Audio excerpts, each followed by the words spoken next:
Hello, my friends. Thank you and welcome to my new session of YouTube in these reading classes. I bring to you this book that is a very interesting book, and it's about gambling and blackjacks. So its name is Bringing Down the House, and is this book talks about how six students took Vegas for millions. It's an extraordinary story and unpredictable Sunday Express.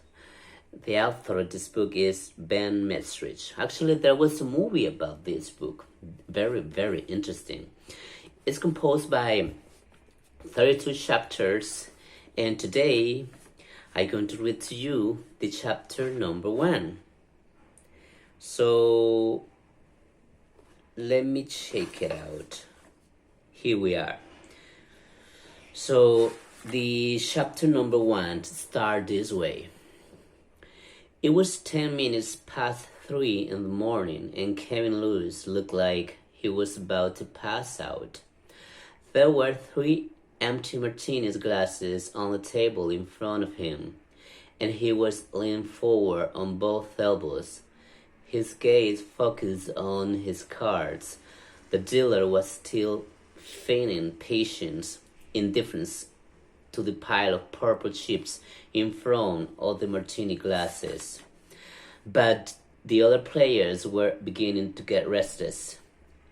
They wanted the kid to make his bed already, or pack it in, grab the ratty duffel bag under his chair, and head back to Boston. Hell, hadn't he won enough? What was a college senior going to do with $30,000? The dealer, sensing the mood at the table, finally tapped the blackjack shoe. It's up to you, Kevin. You've had a hell of a run. Are you in for another round? Kevin tried to hide his trembling hands. Truth to be told, his name wasn't really Kevin, and he wasn't even slightly drunk. The red splashes on his cheeks had been impeded on his hotel room. And though $30,000 in chips was enough to make his hands shake, it wasn't something that would impress the people who really knew him. They'd be much more interested in the ratty duffel bag beneath his chair. Kevin breathed deeply, calming himself. He'd done this 100 times, and there was no reason to think that tonight would be any different. He reached for 3 $500 chips, then glanced around, pretending to look for the cocktail waitress. Out of the corner of his eyes, he saw his partner, red hair, pretty, wearing a low-cut blouse and too much makeup. Nobody would have guessed she was a former MIT mechanical engineering major and a honors student at Harvard Business School. She was close enough to see the table, but far enough away not to draw any suspicion. Kevin caught her gaze, then waited for her signal, and bent right arm would tell him to double his bet.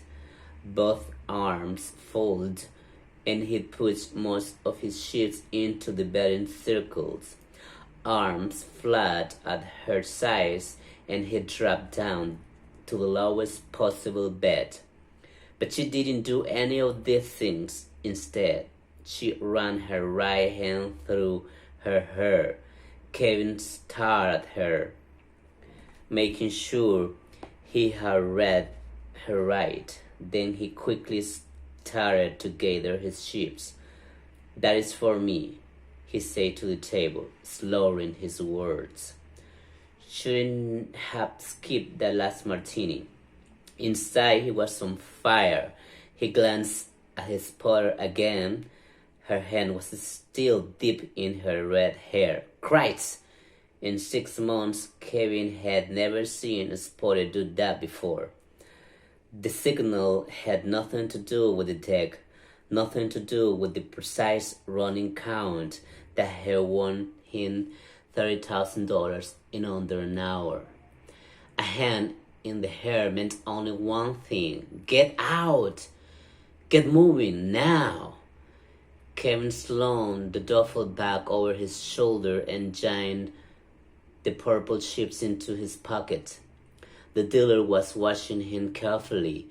You sure you don't want to me color up? Maybe the man sensed that something wasn't right. Kevin was about to toss in a tip when he caught sight of the suits. 3 of them coming around the nearest crab stable. Big, burly men with narrow eyes, no time for nice ties. That's okay, Kevin said, backing away from the table. I like the way they jiggle around in my pants. He turned and darted through the casino. He knew they were watching him from above, the eyes in the skies, but he doubted they would make a scene. They were just trying to protect their money. Still, he didn't want to take any chances. If the suits caught up to him, well, everyone had heard stories. Backrooms, intimidation tactics, sometimes even violence. No matter how many makeovers the town got, deep down, this was still Vegas. Tonight, Kevin was lucky he made it outside without incident, blending into the ever-present flow of tourists on the brightly lit strip. A minute later, he was sitting on a bench at the neon-drenched cab stand across the street. The duffel bag was on his lap. The red hair from inside dropped onto the bench next to him, lighting herself a cigarette. Her hands were shaking. That was too fucking close. They came straight out of the elevators. They must have been upstairs watching the whole time. Kevin noted. He was breathing hard. His chest was soaked in sweat. There was no better feeling in the world. Think we should quit for the night? The girl asked. Kevin smiled at her. Let's try the Stardust. My face is still good there. He put both hands on the duffel bag, feeling the stacks of bills inside. A little over $1 million, all in hundreds. Kevin's bankroll, partially financed by the shadowy investor who recruited him 6 months before. They had trained him in mock casinos, set up in ratty apartments, abandoned warehouses, even MIT classrooms. Then they had set him loose on the neon strip. Most of his friends were back at school, taking tests, drinking beer, arguing about the Red Sox. He was in Las Vegas, living the high life on $1 million of someone else's money. Sooner or later, it might all come crashing down, but Kevin didn't really care. He hadn't invented the system. He was just one of the lucky few smart enough to pull it off.